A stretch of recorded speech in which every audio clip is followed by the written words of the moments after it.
Captain William Bly lost his ship, the Bounty, when bringing breadfruit to the world. 239 years later, Marisol Villalobos is completing the mission by bringing the world bread from that breadfruit. This leads us to ask, are we ready for bread made from breadfruit? Welcome to the award-winning Food Chain Radio Show with your host, Michael Olson. And now get ready for 1 hour of What's Eating What Radio. Hello out there. You are tuned into the 1421st edition of the Food Chain Radio podcast. Or hey, perhaps you're among our friends up there in Montreal who are tuned in as we stream along on the Food Chain page at metrofarm.com. Well, whoever you are and wherever you are, welcome aboard. I am Michael Olson, your host for this hour of What's Eating What. Folks, when exploring the islands of Tahiti with Captain James Cook, botanist Sir Joseph Banks identified a carbohydrate-rich tropical fruit that, when cooked over an open fire, tasted like freshly baked bread. Banks recommended that King George III adopt this energy-rich breadfruit as a food staple for the English plantations of the Caribbean. During a subsequent voyage to transport breadfruit trees from Tahiti to the Caribbean, Captain William Bly lost his ship, the Bounty, to mutineers who tossed the precious breadfruit trees over the side along with Captain Bly, and then they disappeared into the vast waters of the Pacific Ocean. Today, breadfruit is getting a fresh look by the culinary world as a gluten-free, high-fiber, and environmentally friendly alternative to refined flours. In fact, researchers at the University of British Columbia claim breadfruit is poised to become the next global superfood. A former chemistry professor and her team have combined their efforts to continue the mission of bringing tropical breadfruit to the world via the Amazar line of breadfruit baking mixes. Their efforts lead us to ask, are we ready for bread made from breadfruit? Well, here to help us lead us to a tasting, we have from Puerto Rico, Marisol Villalobos, who is the co-founder and CEO of Amazar Nutrición con Sabor. Welcome to the Food Chain, Marisol. Michael, thank you so much. That was such an amazing and beautiful, lovely introduction. I'm here with goosebumps. Thank you, thank you, thank you. And I do believe the world is ready, and Amazar is very proud to make the world ready to having a lot of products made out of breadfruit, including at some time bread. So wait till you hear all that we're doing. Thank you so much. That was so nice. Well, let's go through some names here that are in Spanish but need to be translated because when translated, they tell a story in themselves. Amazar, what does that mean? Yes. Amasar means to knead, when you're kneading the dough. Okay, And good. we've been enjoying breadfruit for over 200 years in the Caribbean. As you mentioned, it arrived with the British Empire in the late 1700s. And in Puerto Rico, which is a Spanish colony, we embraced breadfruit, I think, right from the beginning. We were so close by to those British islands, St. Croix, St. John. Now they're the American U.S. Virgin Islands, but they used to be from the British Empire. So they were so close by to Vieques, Culebra, and Puerto Rico that, all that contraband, parrots of the Caribbean that was for real, surely brought us all that breadfruit to our island. And our Puerto Ricans saw and understood the nutritional benefits. And we are the only Spanish colony that eats breadfruit. Are you kidding? The only one? I'm not kidding. Cuba did not eat breadfruit. Dominican Republic did not eat breadfruit. So we're the only ones. And I think why not? What was it about breadfruit that they did not adopt it? It's obviously such a beneficial crop in so many different ways. Why didn't do they look down on it or something? I think it has to do with that. I love history myself. And Puerto Rico was a very poor colony of Spain. We were just like more of a spot for Mhm. transit. But Cuba and Dominican Republic, it was La Española, so they were more, the more high family would live in these two other islands. So I think they would not eat these foods that were brought in to feed slaves, the Slaves, animal yeah. gods. But in Puerto Rico, el jíbaro, right, that Puerto Rican back then saw the nutritional benefit in pana. That's how we call it in Puerto Rican. Pana. Pana, breadfruit, which pan is bread. So pana, a little a extra Right. there. So we have been eating breadfruit forever. And I, since I was a little girl, so I have been enjoying that culinary. You know what? We didn't know it was a fruit, and we didn't know it was so healthy. We Right. just enjoyed it. Well, just a sec. Let me finish with the title of your company because we're on a roll here. Mhm. Amazar means to knead, as To knead anybody when you're who's kneading made dough. bread knows Yes. what kneading bread is all about. Of Mhm, course, it's fun. We love it. mhm. Uh, Nutrition con sabor. Nutrition with taste, because breadfruit is so tasty. And then the other thing about amasar is that the root of the name is ama. So I loved the name because I said, well, we're loving the planet, we're loving agriculture, we're loving nutrition with breadfruit. So that's why when my husband, he was the one who ideated the name, he said, Ah, Marisol, I have the name for the company. He said amasar, because we had taken some classes of how to do pasta, how to do a focaccia and pizza without gluten back in Italy. So we had the ideas of doing that since we were expats in Italy. And that's where the name came up, and it took life with Amasar. fits. So, in essence, in English, the name of your business is to knead nutrition and flavor. Yes, correct. Amazar. Okay. Amasar. Con nutrition. So, Sir Isaac Newton was said to have discovered gravity when an apple fell from a tree and hit him on the head. Mhm. Now, I don't suppose Newton would have been so clever had it been an 11-pound breadfruit that fell and hit him on the head.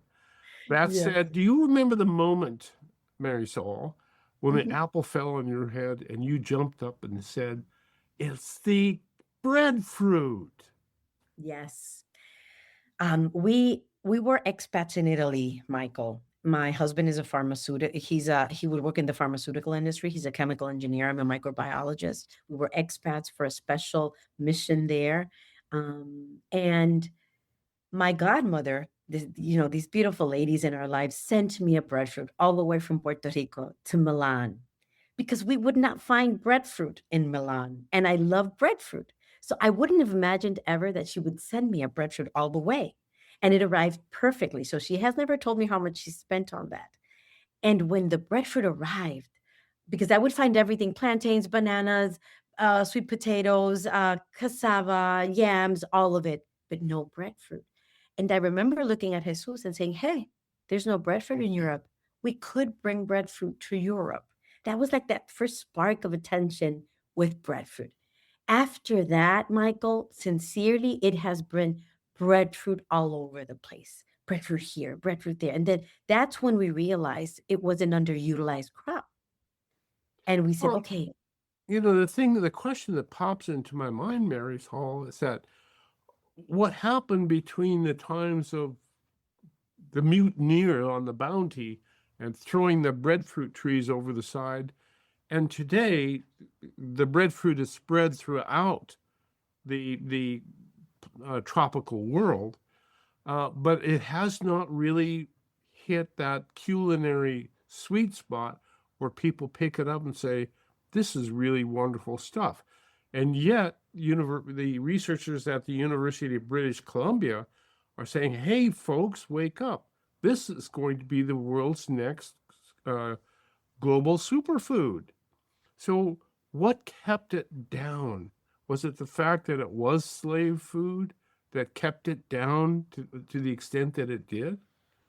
I think there are many factors. As an agricultural scientist, I highlight two things. First, the fruit ripens very, very quickly. It's a parthenocarpic fruit. So it ripens very quickly. You have to work with it very fast. And that is a hassle in the food industry. So it's not like with these green bananas that you pick them up green and then you put them. It's more difficult with breadfruit. It can be done, but it's a little bit more difficult. We're figuring it out. That's one thing. The other thing for me is that it only grows in the tropics. You know that there's a beautiful story that a farmer from Jamaica sent George Washington 39 trees of breadfruit, and he planted them in Virginia, but they died because it's a tropical fruit. I say, my husband and I say laughing that if that experiment had been, if it had made it, we would be serving breadfruit fries in McDonald's instead of potato fries. So it only grows in the tropics. So for US gave a boost enormously to farming, to agriculture. So it doesn't grow any place in the mainland. So I think that was another thing that it was like, it was like kept aside. So it also has to do with a cultural thing because in other countries, they would say, for example, in Cuba and Dominican Republic, they would say, no, that's food for the animals. So it was another like maybe cultural connective thing. They didn't know that it was so nutritious and that slaves so it's such a great option with breadfruit in terms of nutrition. Now we're discovering all that. Breadfruit is indeed a fruit. It is a fruit, yes. And it's a great big fruit. Like I said, to get Yes. up to 11 pounds. Yes. And when you see them hanging from the tree and you don't know what they are, your first thought is, what the heck is that? Yeah, it's not a dinosaur egg or a dragon egg. Yeah, it's kind of like a funny looking thing. And you know that each hexagon and pentagon on the skin, it's like strawberries. It's just such an amazing fruit.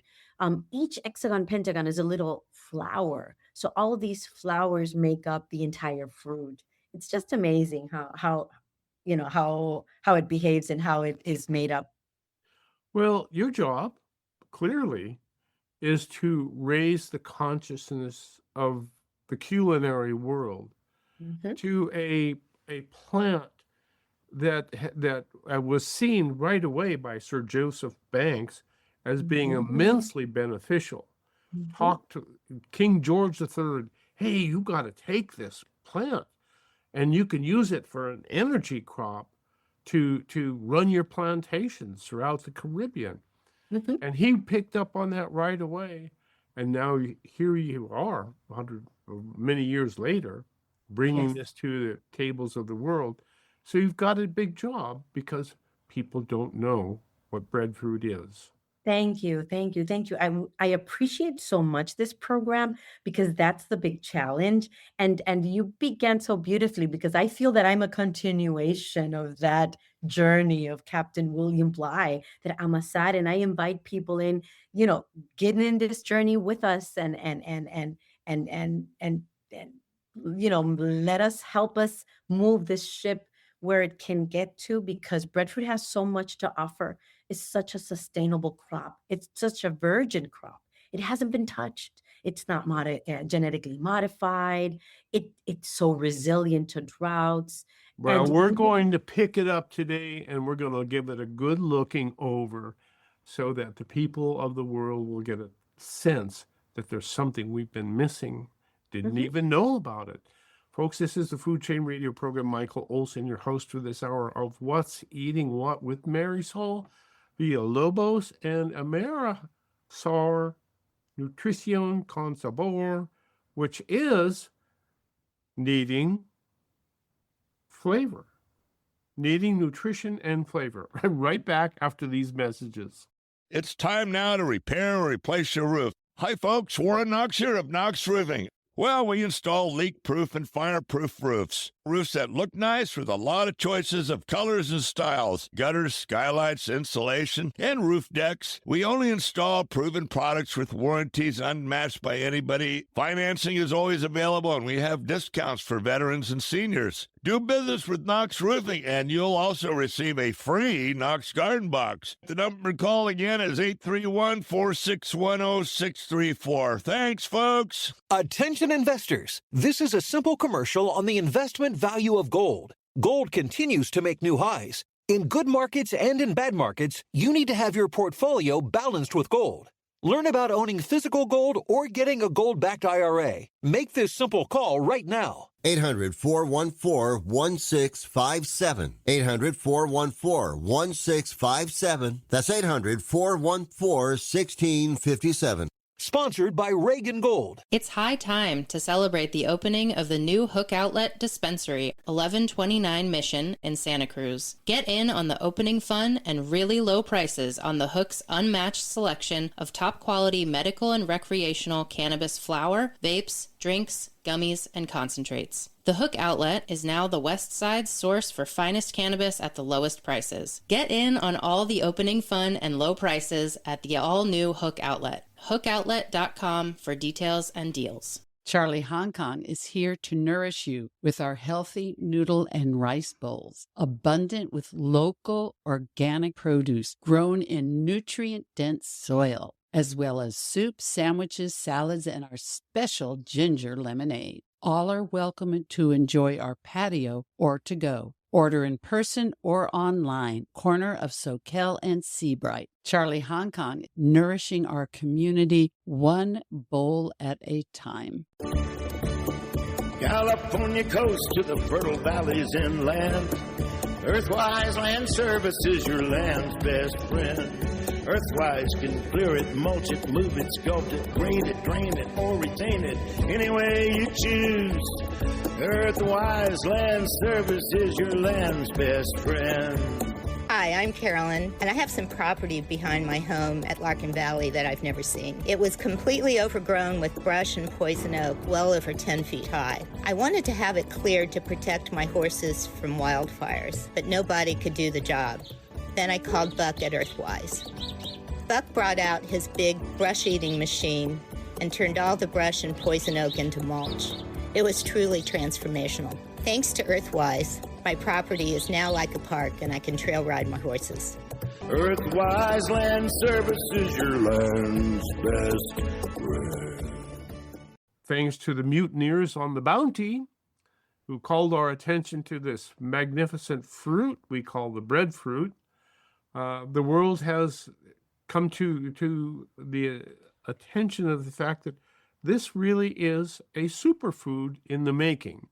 It's a superfood because it's so beneficial in so many different ways in the making, in that we never knew it was. And now we're coming to the realization that here is a plant from the tropics that is immensely valuable as a food source. Marisol, I'm looking at some of the ways that people use the breadfruit. It truly is like one of those, like the potato. It can be used in so many different ways. How do you Right. use it? Well, as you're saying, it's such nutritionally dense and so versatile in the kitchen in Puerto Rico. We would mainly eat it boiled with codfish or fried in what we call tostones, which is like a mashed fry of a piece of the breadfruit. But in other countries, when it's ripened, when it's fully ripened, it's a fruit. So you can also eat it like in a puree, like in a soft pudding. You can also eat it as ice cream. I do shakes with it. I do smoothies with it. Um, as flowers, you broaden and you open up that spectrum of recipes. I do cookies, I do pancakes, I do waffles, I bread my chicken. I do gluten-free chicken and waffles with our breadfruit flour. So it's just amazing all the things they can do. But in Tahiti, where this variety is from, because that was the one that No, Captain, but just as I go back to chicken and waffles. yeah, So when you do fry the chicken, you use the meal is not flour on the chicken then, is it? yeah, I use the flour. I Or use use a chicken. flour for the chicken? Yeah, I use my all-purpose breadfruit flour. I use it on top of the chicken. I season Oh, the chicken. okay, that's what I wanted to know. So you're not using wheat flour for the fried chicken. So this is the completely gluten-free chicken and waffles recipe. Correct. It's gluten, Whoa. breadfruit, chicken, and waffles. Yes. Okay. So it really does can be used to replace flour, Yes, conventional yes. flour in all Yeah, its. and the ratio is even better, Michael. I use less. You tend to use less of our flour because of the high fiber content. If a recipe is 1 cup, a lot of people ask me this, you use 3/4 of my flour of breadfruit because it's so dense because of the fiber, you use less quantity. And lots of benefits with respect to fiber that we all know about, right? Yes, yeah. I just came back from Expo West in California, and the headline said the next protein, colon, fiber. Because we know we were taking fiber away from everything. So our breadfruit has all the fiber in it. We don't take any away. So it's just marvelous. It's a high fiber product. Now I was at Expo as West as well, but I did not see you there. I didn't know where I got in touch with you or how, but I'm happy that I did. Now, at Expo West, I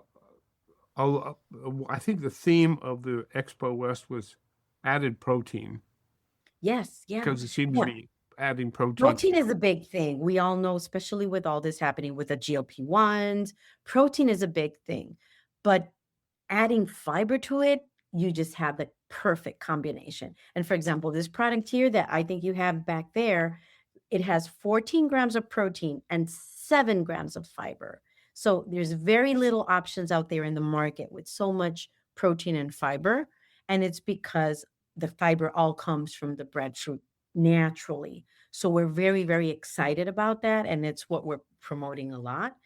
So all of our products are very high fiber, and then we developed this one that has more protein, all plant based, because we know people want that.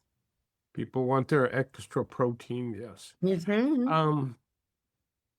And so there's so many ways it can be used. How did you, when you were at Expo West, how did you introduce breadfruit to the mob of 60,000 people that showed up Okay.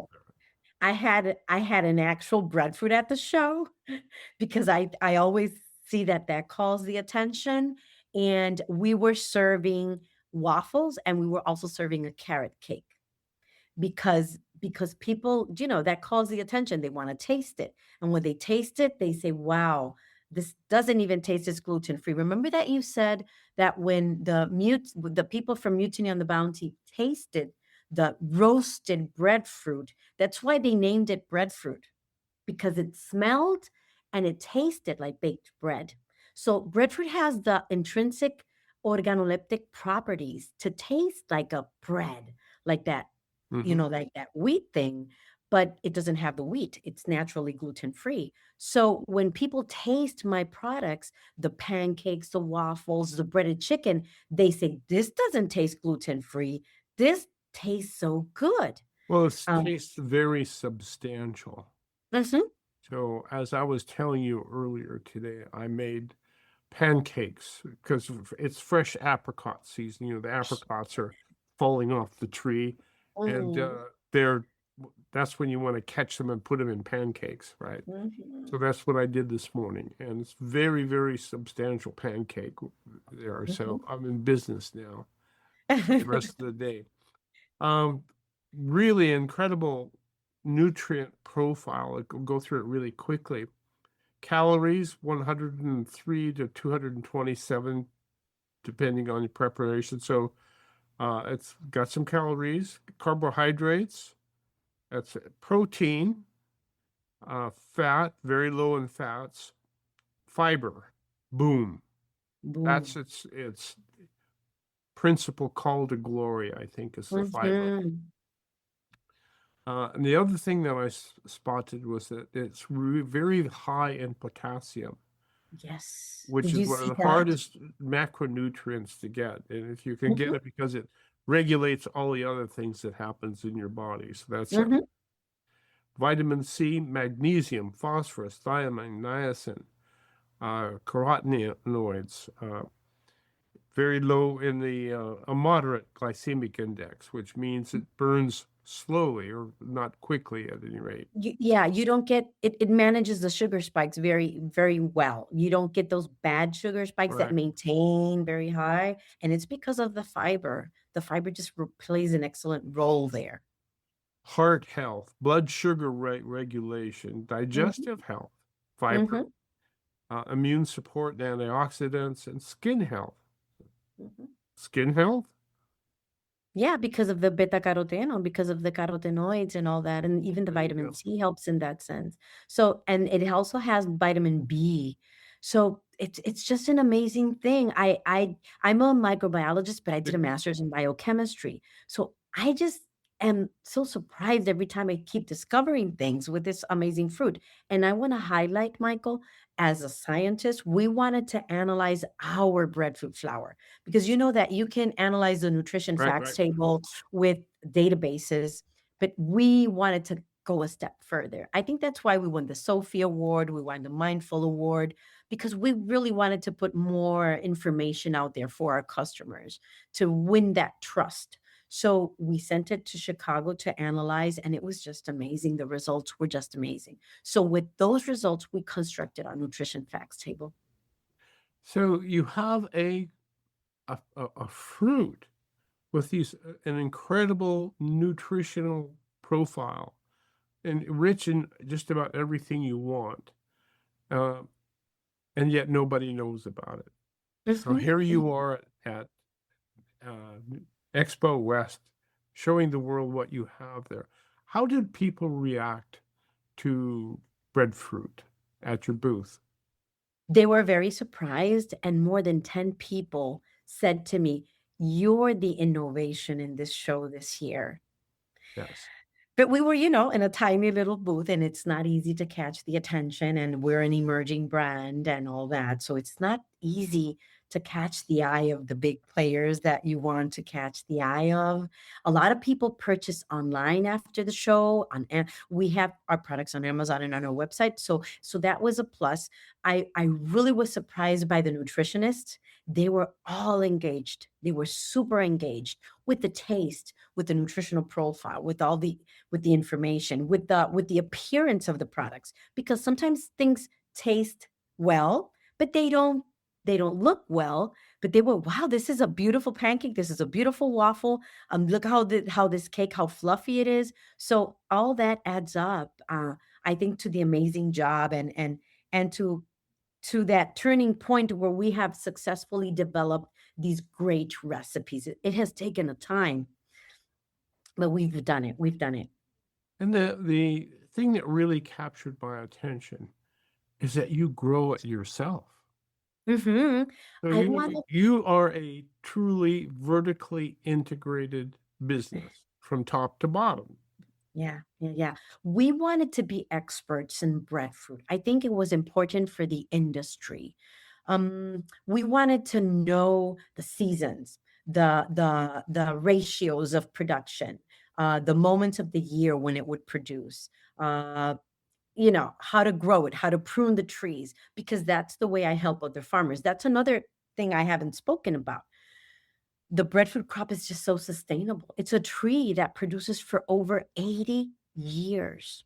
80 years. It's a no-brainer. We have to grow breadfruit trees all over the tropical band. And it could be so successful for food And production. each tree produces up to 200 fruits per year. And the Yes. fruits And weigh up to 11 pounds. So no, well, and that's a very big fruit. that's a big one. In You average don't want that for one to land on your head. Yeah, you don't want that one landing on your head. In average, it could be 4 pounds, 4.5 pounds, but even that, they're big. So, and you can use the entire fruit. So it's just amazing the amount of fruit that they can, So just and describe your farm. it's beautiful. Enter to our website, Michael. There's a documentary there and you'll see it, because the other thing with breadfruit, we do not use any pesticides, any chemicals on it.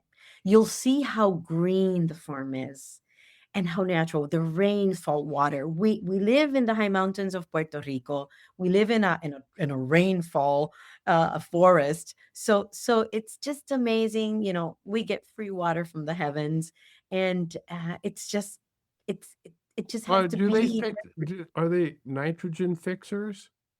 No, they're not nitrogen fixers, but they are very the roots of the breadfruit trees are very lateral, and they entangle with other uh trees, little crops that are there, and that's where all that synergy comes in, and Mhm. they're great CO2 fixators Sure. or Now, sequesters. do you have to feed them nitrogen to keep the green growth going? A little bit, but then all the leaves fall, and then it Everything just gets continues. recycled. Everything gets recycled. I you have So to you you don't have have to to think do it very much. little. You don't have to do much, do you? Correct. Correct. So Correct. Sir Joseph Banks, way back when, was really clever when He he was really saw clever. this breadfruit in Tahiti and told King George, listen, here is an incredibly efficient crop that Yeah. would Oh provide my energy to sustain the plantations so you don't have to bring food in from someplace Mhm. else. And I wanna add a fact there. He fell in love with the variety of Tahiti. Look in the map. Tahiti is far, far away from the rest of the islands in that Pacific zone. And there are many breadfruit varieties in that region. And he said, no, we want this one. And that's the one they brought to Jamaica and St. Vincent. And that one is bigger, more productive. So he made us a favor. He brought the best, I think one of the best ones. Well, he was a naturalist par excellence, and he did a Yes. good job of that. Yes. So you have, how big is your tree food farm? We have 20 acres. I have 550 trees. But what we want to do now, what we've focused on now, is encourage other farmers to bring up their farms. So we purchase breadfruit from more than 50 farmers in the island. And we're also making associations with farmers on other Caribbean islands because we understand this is just a great opportunity to grow the breadfruit industry amongst us. And in this way, so it's so natural. We do also that we ferment in the agroforestry model. So I have a little bit of coffee. I also have cocoa, banana trees, plantain plants. So we're encouraging that agroforestry model. So we have so much biodiversity. So when you see the documentary on the website, you're gonna listen because I always when Well, people what, come to visit our I farm, guess they we say, better mention what the website address is for people. yes, amasar.net, amasar.net, net. Amasar.net, not .com, No, .net. .net. Amasar. Thank you. And what does Amasar mean? To need. Need. Amasar, to need. To need nutrition and flavor. And that's what we're doing today, ladies and gentlemen, by introducing a startup that's bringing breadfruit to the world, taking it to where? New York City And Florida. We're and already in Florida? Florida. Yes. Okay. New York City and Chicago. And Chicago. Okay. So these are places that have large Puerto Rican populations Correct. and So will we, recognize what the breadfruit is, yes, we're like a taste of families. home. Mm-hmm. Okay. Well, ladies and gentlemen, there it is. We're working our way through the introduction of reintroduction, I guess, of breadfruit to the Americas via Amasar, Nutrición con Sabor, and with Marisol via Lobos. And we're going to have some fun when we come back because we're going to talk about making a breadfruit product, which is different than making breadfruit bread. But maybe it's not. Maybe there's a lot of similarities there. This is the Food Chain. I am Michael Olson, your host for this hour of What's Eating What with Marisol Villalobos of Amasar con Sabor. Right back after these messages. Don't go away. Get this, you can earn a 5, 6, or 7-figure income by farming a small parcel of land in or near the city. You can be old or young, rich or poor, married or single. You can rent, lease, or own. You can farm small fruits on prairie benchlands, houseplants in coastal valleys, flowers on steep wooded hillsides, vegetables in city green belts, ornamentals in neighborhoods of million-dollar homes. There's only one catch. You must compete with other farmers for the consumer dollars. You can compete with others and win the consumer dollars with the help of Metro Farm, the guide to growing for profit in or near the city. Metro Farm is the Ben Franklin Book of the Year award winner that will guide you step by step through the planning and development of your very own income-generating metropolitan farm. Abraham Lincoln said the greatest fine art of the future will be the making of a comfortable living on a small parcel of land. Get in on the future today. Get a copy of Metro Farm at www.metrofarm.com. Low-cost airlines. With one call to low-cost airlines, you'll drastically slash your travel costs. We're talking insanely low airline prices to any of your favorite destinations. The only way to get them is to call to instantly hear the most amazing best deals on airline travel. It's that easy. So call now and start packing. 800-704-1662. 800-704-1662. That's 800-704-1662. For ag and industrial real estate, call Chuck Allen. Chuck Allen is a lifelong resident of the Pajaro Valley, a friend of everybody, and has closed so many real estate transactions, the Wall Street Journal and Keller Williams both list him as one of the nation's top producers. So for ag and industrial real estate, call the top realtor, Chuck Allen, at chuckallenproperties.com. chuckallenproperties.com. History buffs. This tale from Michael Olson's Tales from a Tin Can took place while the USS Dale steamed through the South China Sea, January 1945. In the South China Sea, we had weeks of weather that was either bad, worse, or worst. Sometimes it was so bad all you could do was tie yourself to a chair or in your rack and hold on. There was no way you could stand on deck. I remember looking out over the waves and seeing one of our sister tin cans do something that scared me out of my socks. That destroyer went completely airborne, like a fish jumping out of the water. I clearly remember seeing both its propellers spinning in the air. The sonar dome, which extends down from the bottom of the ship, completely cleared the surface of the water. I thought, if this is going on, we don't stand a chance. Tales from a Tin Can contains 424 tales by 44 sailors aboard the USS Dale, from Pearl Harbor to Tokyo Bay. Order your Father's Day copy at talesfromatincan.com. That's talesfromatincan.com. talesfromatincan.com. Welcome back. This is the food chain. Today it is breadfruit. Who would have thought you could make bread out of breadfruit? Well, Maria Villalobos and her husband, both chemical engineers, I guess. You're a college teacher of chemistry. So both of you had a thorough background in chemistry. Did that help to guide you to this developing this product then? Yes, definitely. Definitely it did. Food is chemistry. So yeah, we really have, I think, benefited immensely by that formation of my husband Jesus in the pharma industry, especially for all this manufacturing that we're doing, because as you mentioned earlier, it's farm to table. Basically, we do everything. We do the entire process. And then forming the recipes, forming the blends, which are our proprietary forms, that's our information, formulations. It also has helped immensely with that background, definitely. Good. Now, I understand that there's two fundamental uses of the breadfruit, depending on what time you harvest it and how ripe it is.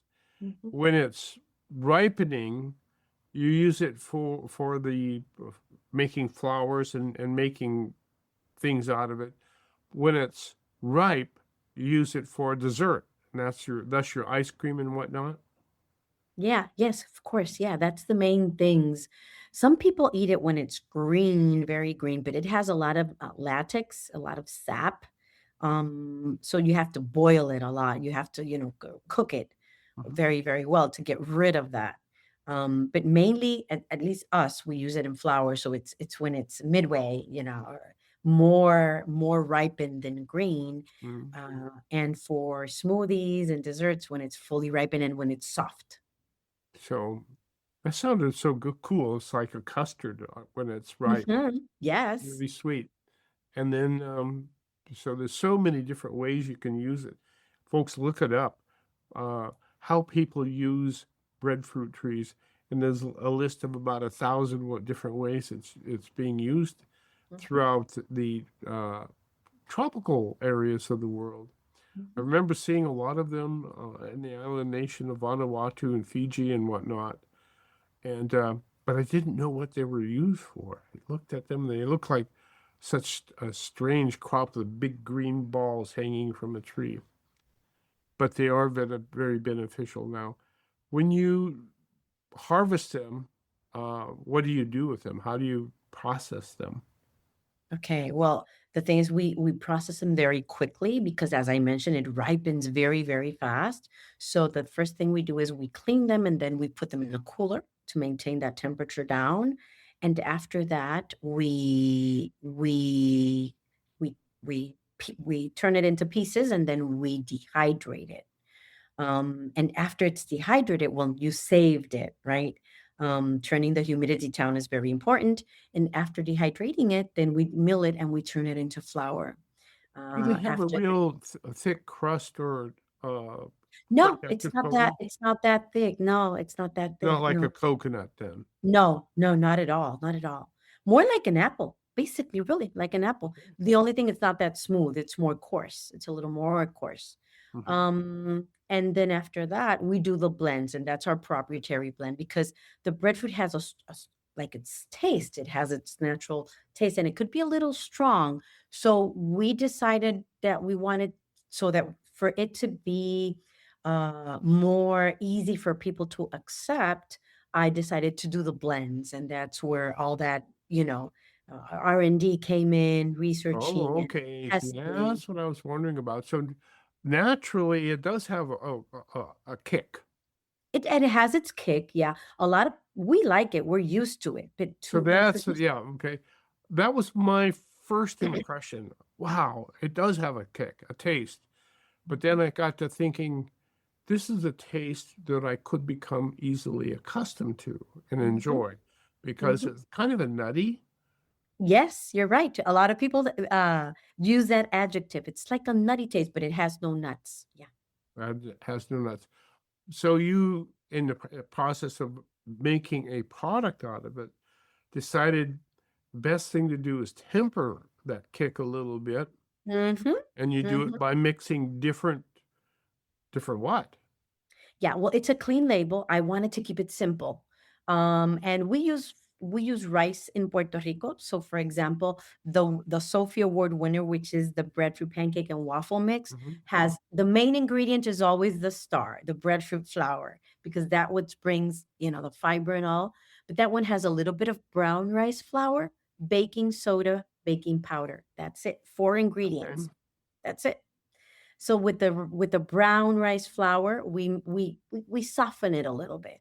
Okay, The pro that nutty taste a little bit. Yeah, Make it correct. more palatable to Mhm. people who have not experienced breadfruit or don't have Exactly. the, I thought about that in terms of whole wheat and how people in history gravitated away from whole wheat because it was brown and kind of nutty in itself, and they went for the refined uh, wheat flour that eventually turned into pure white stuff that is just pretty much like sugar, and Extra all processed. of the nutritional You took qualities it have been away. stripped out of it. Yep. So breadfruit, by how you process it, still has all the good stuff in it. Of course. We wanted to maintain that. And then the protein one, what we do is we put a little bit of lentil flour that we mill and do ourselves. And it has a little bit of pea protein, baking soda, baking powder, 5 ingredients. You can read them all, you can pronounce them all. Simple. Now, in the cultivation, no chemicals? No chemicals. We do not use any No insecticides, no no insecticides, pesticides, no no glyphosate. herbicides, no Nope. fungicides, Nope. no nothing. No, nothing. No, nothing. In the agroforestry model, Michael, you don't need any of that. Everything is such in balance. You don't need any of it. Mhm. It's so nice. Because there's not just one crop growing. There's a bunch Everything of keeps in things balance. growing. We Yeah. have the insects, we have the little snakes, we have the birds eating the insects, we have the bigger insects eating the smaller ones. Everything is in balance. It's just so nice. You have to come and visit. It sounds like it. It sounds like a wonderful place to visit. Now, why no organic label? Because I purchased from more than 50 farmers and I would have to label all of them. I'm in the process of labeling my farm organic because it is, and I have all the documents and so on, but it's difficult to label all of the farmers, but everybody in Puerto Rico knows that nobody uses anything on breadfruit tree. Too They grow expensive. wild. Yeah. They grow wild. Yeah. Yeah. Who wants to spend all that money on Exactly. bad things anyway that nobody wants Yes. to eat? Mhm. So is there any way you can state that on your label? We're figuring it out. At one of the shows I went recently, I spoke with a person from organic, and Yeah. he said, There's a way we could work that out," because I mentioned it's impossible for me. It costs so much. It just costs too much. So Yeah, the with benefit, 50 different farmers, it would be impossible. yeah. And yet So there return of must be investment doesn't make sense right now. there must be some way of conveying the fact that there Mhm. is no pesticides needed. Mhm. Mhm. And if you don't need to use pesticides, there's no reason to buy it. There Yeah, must but be people some way want to the claim. conveying that on a label. Customers want the claim, to trust that. So I just, what I love for people to come and visit. We do agri tours Uh-huh. because of that. When somebody visits our farm, they are totally convinced. They are what I look totally for. convinced of the breadfruit journey. They see everything so clean, everything. You can hear the birds, you can hear just so many insects. You see the little snakes that are harmless. You see it all the lizards, and you can tell because when you use a lot of chemicals on a plot, you don't see any animals. Mhm. They're all away. So So you have this extraordinary product with so many nutritional benefits, so many environmental benefits. It would seem to be, as the University of British Columbia asserts, the world's next superfood. And it's been here for hundreds and hundreds of years, and yet we've ignored it, perhaps because it was at one time slave food. So we Mhm. look down on it, kind of like we once looked down on whole wheat bread because it was coarse and not refined, like we like to think of ourselves. Now you have to talk people into overcoming that basic prejudice against this wonderful plant and Mhm. to accept it. Had a friend that grows ostriches. Now, there's a lot of benefits to ostrich meat. Actually, quite delicious. Great fats. Everything is great about the ostrich, except for the fact that they're an ostrich and they're not beef. And so, how do you talk people into eating an ostrich Mhm. when it's very, very good for them, Mhm. and yet it's an ostrich? Mhm. So the breadfruit is not an ostrich. It's a Mhm. beautiful plant, as it were. So you might have a lot better luck than trying to sell ostrich, right? But you still have to overcome Mhm. essentially centuries of prejudice. Mhm. Mhm. What I do is I just encourage people to taste something different. And to make a simple recipe like a waffle, for me, the waffles are just amazing. They get crispy on the outside, on the inside. And I tell them, how do you feel? Just sense yourself. Because many people say, I felt so well. I didn't feel bloated. And it kept me going all the morning. I have a lot of people in fitness, especially with the protein pancake mix. And they say, it keeps me going all morning. And I'm like, oh, I'm not even hungry. And I said, well, because it sustains you because you're eating a superfood. You're eating an entire meal with it. And think about it. So Because it has so much fiber. yeah, It burns slowly in your body. It's not like, exactly. yeah. Mhm. So that's what I encourage people to do. There's a lot of people out there very aware of looking for innovative things. We've also lost trust in the food industry because of so many things that have come out that we're seeing, and it's sad. We've been That's why I fooled too wanted. many times, right? I know, I know. So that's why you read it, it's there. It's a clean label. Even though we put in a little bit of baking powder, I think it's for every baking, you use a little bit of baking powder. I know some people are very strict with that. But if I want to bake, I have to use baking powder. So that's the only thing maybe some people would say, "Oh, I don't like that part of it." We've thought about taking it out. We're still in that, I would have to do a couple of extra tests just keeping the baking soda. But even with that, we're so comfortable. I'm just a newly grandmother, and I would say before the baby is just 5 months, baby Marcelo. So I would say before, I'm doing this for my grandchildren, and I didn't have any yet. Um, but now that I have baby Marcelo, I'm totally, with all my heart, am gonna give him our pancakes and waffles because I There you know go. it's very, very good for them. A suggestion. I Mhm. think what we should do is contact a very popular cooking show that have cooking contests. Connect me, please. Connect me. Okay. Who do you think? You're in California. You know them all. I think that's an approach to take. Uh, and that would be a wonderful way of introducing breadfruit. Yes. Yes. Well, let me know. I'm in for it. I'll Okay. I'll, I'll get on my ship with breadfruit and I'll go anywhere. All right. Well, this has been a lot of fun.